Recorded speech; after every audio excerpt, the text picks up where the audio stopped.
Economy. Here with more on how you can get exposed to funds here in Asia is Rob van Kuijk, who is Chief Executive and Chief Investment Officer at Finles Capital Management, with me today here in Hong Kong. Very good day. Thanks for joining us. You have a fund of funds focused on Asia. It's called the Finles Lotus Funds. Are you seeing fund flows into that, or more people buying that and switching out of other markets? No, not yet. What we see predominantly in Europe, we have a big retail client base in the Netherlands, and they are more conservative. They are not so much investing in Asia yet. But you expect that to be a trend? I hope so. I hope they will see the light. Yeah, everyone hopes so. Everyone wants to sell something. Let's say it's a fund of funds. How many funds are you using? I mean, what is the particular structure here? Currently about 15 funds underlying. Okay, and the problem with fund of funds, generally speaking, is that management fees can be higher because you've got to pay the fee to you, and you've got to pay the fee for the underlying funds, and you pass that on. So how are your management fees structured? With this fund, we do have a management fee as well. We have other funds where we don't charge a management fee, but only performance fee related. That's with hedge funds, multi-manager hedge fund programs. Yeah. With this fund, we do have a fee, and this fund is predominantly long only in Asia, playing the theme, and we do think we have an added value, and people have to pay for that added value. How much are they paying? What is your fee? I think it's in layers, but I think it's approximately 1.5, 1.6. Okay, all right, so that's pretty much in line with the standards. Now, as you say, the returns have been pretty good.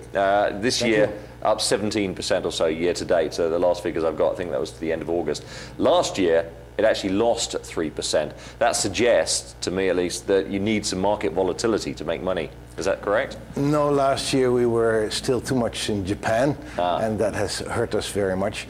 We should have sold Japan completely end of 05, of course. Some people did, we didn't. We kept, we decreased from something like 70% Japan at that time to, which was very good for 05, it was almost 40%. But we should have decreased more, but we went down to something like 55. That was not enough.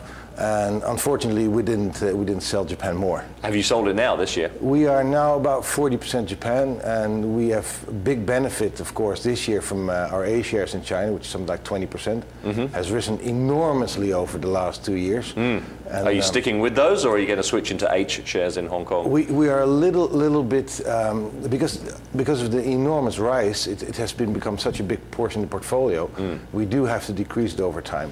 But as you see what's happening right now, A shares is the safest place to be. So that's really helping us the last 2 months. Are you confident that will continue? I mean, a lot of people in the market expecting an interest rate increase, perhaps as soon as this weekend, if not then, sometime soon. At some point, this is going to come to an end. Do you see the end in sight? Well, compared to Japan, for instance, there's no domestic investors in Japan. And in China, it's pure domestic investors, not much foreign money yet. And so there's a lot of demand for shares, and there's not enough. So I do think that there will be quite some demand going forward. There is, of course, we are scared this can fall off the cliff somehow, somewhere, because things can't rise till to heaven. And it's been rising so much the last 2 years. Yeah, it can be dangerous, though, to short a bull market. Are you shorting anywhere at the moment? Yes, we do short, but we invest with managers that short, of course. And we have an Asian manager, a quant manager from Singapore, who's doing tremendously well this year. They're up more than 60%, also up in July and August. And they are either neutral or 50% long. Right. So I mean, the bottom line is it's barely worth shorting anything at the moment. There's some, you can pick some stocks, you can pick some sectors. With our Asian fund, we are predominantly long. If you want to play the Asian theme, why do you want to short? There's many long-short equity managers out there that have very high fees, and they're basically long-only managers shorting something a little bit, but it doesn't help you really. If you want to play the Asian theme, we're playing growth. We really see, looking forward, this is the theme to play going forward. And are you heavy equities compared to other securities? The Asian fund is basically equities, yes. Are you holding much cash at the moment? Chance of we some just correction? invested. We had some cash, and into August, halfway August, we started buying a little bit. We bought Korea and we bought Indonesia. So here. Are you playing any of the smaller markets, which have had some good runs, like the Philippines, for example? Yeah, we don't have any Philippines in there, but we do have Vietnam in there. And but these are small positions. If you look at Japan and China together, it's something like 60, 65, 70% portfolio. And given that these are growth stories, are you tending to focus more on the infrastructure side, the building of these economies, or are you increasing your investment on the consumer side as people go out and shop more? Consumer is always good. You know, in growing economies, consumer spending will rise, and you see that, except for example, in Russia and China, that's always a good theme to play. And if you look at India and China, building infrastructure is a big theme to play for. So I expect the underlying managers to play those themes well. Just a final point about the credit crunch we've seen. We have another story today about another hedge fund bailout. This is Barclays loaning $1.5 billion to Golden Key. Do you expect there to be more of a shakeout, and a lot of hedge funds just not going to make it through? I was surprised Mr. Bernanke not addressing this subject more yesterday. And I like very much what Mr. Paulson said.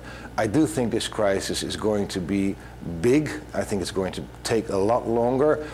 I hope it will come in little steps so the market can adopt it. But I do think the coming period we will see some more accidents, and I do expect markets to react heavily on things. And anything in particular going to prompt that? Is it going to be the collapse of a big hedge fund? Is going to cause a market rout? You don't know what you don't know. That's the problem always. I'd say I expect accidents to happen. What you do know is that there's a squeeze in liquidity and credits going forward. So that's what you do know. And when there's a squeeze, there's some people that are going to get hurt. Okay. But Ben Bernanke, will he be cutting rates next week? Most of the people on Bloomberg think they do. Do you think so? I expect so. I think last Friday the payroll figures gives him the opportunity to bail out Wall Street a little bit. Okay. Thank you very much for coming in. Good luck with the fund here in Asia. Finles Capital Management Chief Executive and Chief Investment Officer Rob van Kuijk joining me here in Hong Kong. Coming up next.